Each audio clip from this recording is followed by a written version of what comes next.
between malaria, fighting all the mercenaries, and looking for diamonds. I will find you, Jackal. I will find you. Contact left!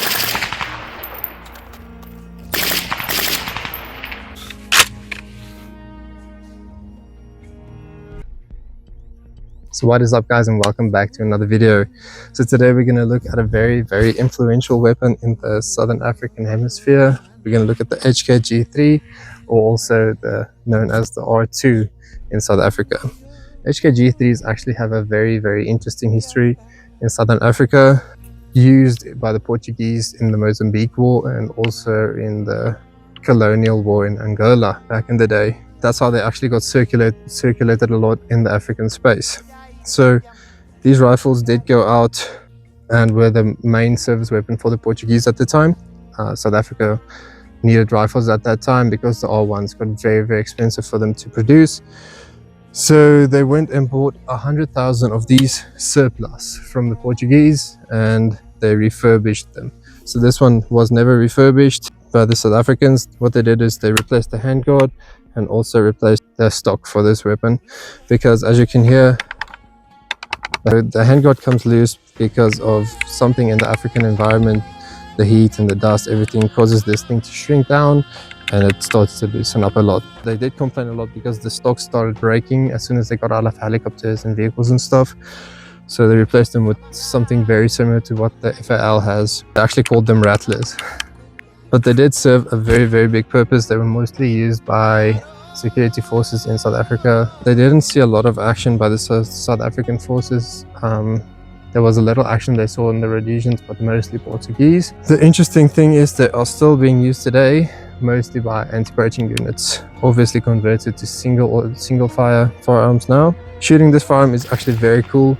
It feels very nice, and the recoil impulse is very low for what you get. It was such a blast shooting with this thing today, especially with the suppressor. This is a very cool rifle.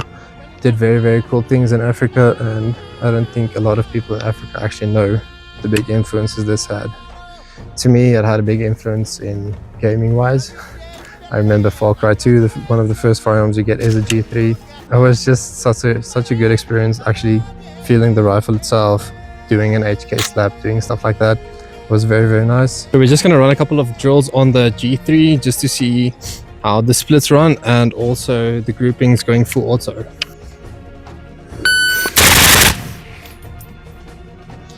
I hit it 6 times. I hit it 7 times. 1, 2, 3, 4, 5. No, 6. Yeah. He's dead. Sometimes that's all that matters. Okay, so next up is just going to be a transition drill. So 3 to the left, 3 to the right. See how it runs. Alright, so I completely missed this one on the third one. And the right up is going to be from the bowl drill, and the left one is going to be for 3 targets. 3 transition. So this wasn't only the first time that I shot a full-powered battle rifle, it's the first time that I shot one full auto as well, and it was the first time I've ever shot full auto in general. So that was a very cool experience. I think if I actually spent some time shooting it more, I would actually get used to the recoil impulse a bit more and everything, but we were very limited in time on that day because we already shot a ton of rounds through the FN mag at that point. Another cool thing about that day was finally being able to do an HK slap. I feel like I can finally tick that off my bucket list because that's such a cool thing. You see it in all the video games, you see it in all the YouTube videos, you see it in all the movies, everybody's just slapping that thing, and now finally I can add my name to the list of people that has done an HK slap. So that was very cool. As you'll see in the shooting videos and the shooting bits that we did, the G3 ejects that brass like into orbit. So the cool thing about the G3 is it's way different to the other types of rifles. It's not a conventional gas piston system. The G3 runs on a roller delayed blowback. The bolt is mechanically delayed by rollers as it's coming back. Like, I have to say, I really enjoy the ergonomics of this gun. Like, it's got a nice and big charging handle to lock it to the rear, rock and lock mags, very easy to use, big thumb safety selector, Obviously it's not as good as an AR's one, but still very, very nice and easy to use. And the gun is just very, very aesthetically pleasing, especially these Portuguese ones. It really gives you that Cold War vibe with the furniture as it is, and that OD green. The G3 was, along with the FAL, one of the most adopted battle rifles of its time, and it did a lot of time in the Cold War, and a lot of countries actually still use it to today, which is very, very interesting. So I chose the Far Cry 2 theme for my intro because in a way it makes so much sense that a G3 would be circulated in an African country like that because of its involvement with Portugal and Rhodesia and all of the conflicts that was in Africa at that time. So that there are definitely tons and tons of stockpiles of them all around Africa at this point, and it makes so much sense that it actually would be there. At the end of the day, I just wanted to see how accurate the G3 can be. So the target was about 200 meters out.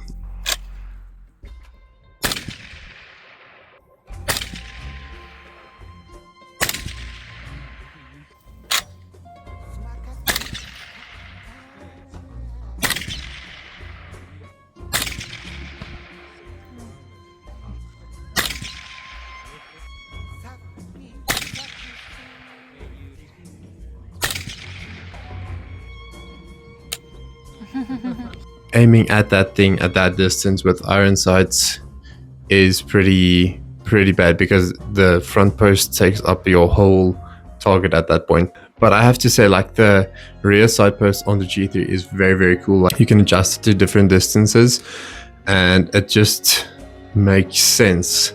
I don't know, it's hard to say. It's not like a one that you're moving up and down, it's one that you rotate and the circle gets all smaller. The circle keeps getting smaller as you're going into further distances, which was actually very cool. I think it's a very cool design and that HK has for the iron sights. And I think it's very practical if you do not have a red dot or an optic on your firearm to have that. And for that time, it totally makes sense. Yeah, I just throw a red dot on there, to be honest. Running that thing is super fun. And I think with a red dot, it would be so much more fun just being able to keep focus on target a bit better. But yeah, that's just my opinion.